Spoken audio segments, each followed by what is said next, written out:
बिहार के भोजपुर जिले के शाहपुर प्रखंड के तहत दामोदरपुर पंचायत स्थित जवनिया गांव में गंगा नदी के तेज कटाव ने विकराल रूप ले लिया है।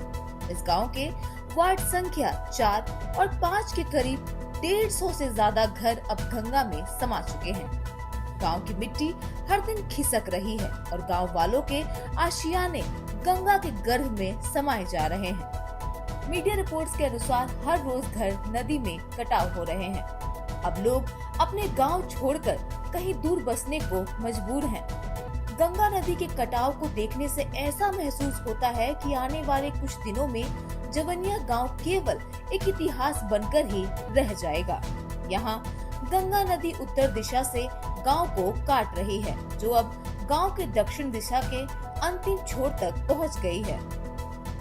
बता दें कि गंगा नदी जहां तक पहुंचती है वहां केवल गांव का मध्य विद्यालय ही बचा हुआ है, बाकी पूरा गांव खाली है।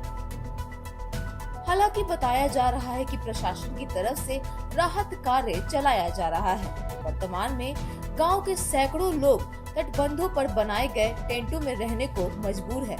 इन राहत शिविरों में भोजन, पीने का पानी और प्लास्टिक सीटों की व्यवस्था की गई है।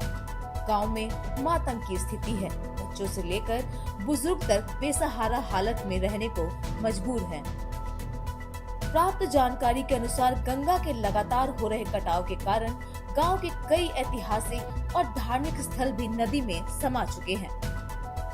बता दें कि खुड़हू ब्रह्मा बाबा का मंदिर, वृक्षदंड ब्रह्मा बाबा का मंदिर, गोवर्धन मंदिर और मां काली मंदिर अब सिर्फ यादों में शेष है।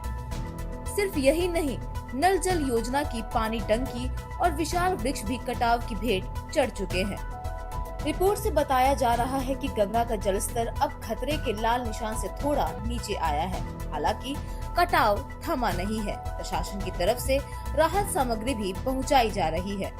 जानकारी के अनुसार जवनिया गांव के लोग सरकार से स्थायी समाधान की मांग कर रहे हैं। लोगों का कहना है कि हर साल इस तरह की तबाही उनके जीवन को तबाह कर रही है। आपको बता दें कि हाल ही में गुरुवार को यहां पूर्णिया से निर्दलीय सांसद पप्पू यादव भी स्थानीय लोगों की शिकायत पर गंगा कटाव की स्थिति को देखने पहुंचे थे, लेकिन वो खुद यहां घटना का शिकार हो गए थे। दरअसल निरीक्षण करते वक्त अचानक जमीन धंसने लगी और एक पक्का मकान भर भरा कर गंगा नदी में समा गया था, जिससे वहां अफरा तफरी मच गई थी। वहीं पप्पू यादव की सुरक्षा में तैनात जवान और ग्रामीणों की तत्परता ने उनकी जान बचा ली थी। घटना के बाद पप्पू यादव ने राज्य सरकार और प्रशासन पर गंभीर लापरवाही के आरोप लगाए थे। उन्होंने कहा था कि यह प्राकृतिक आपदा नहीं बल्कि सरकार की असंवेदनशीलता और प्रशासनिक लापरवाही का नतीजा है।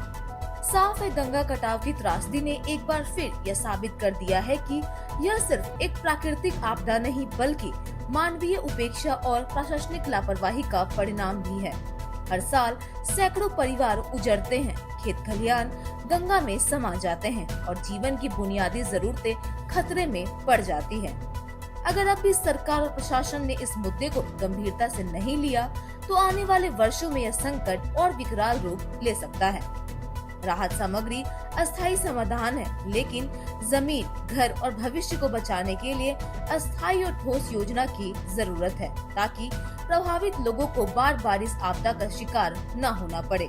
क्योंकि समय रहते अगर ठोस कदम नहीं उठाए गए तो आने वाले दिनों में स्थिति और भी भयावह हो सकती है। फिलहाल तो इस रिपोर्ट में इतना ही। बिहार की ऐसी लेटेस्ट खबरों से अपडेट रहने के लिए आप देखते रहिए सुदर्शन बिहार।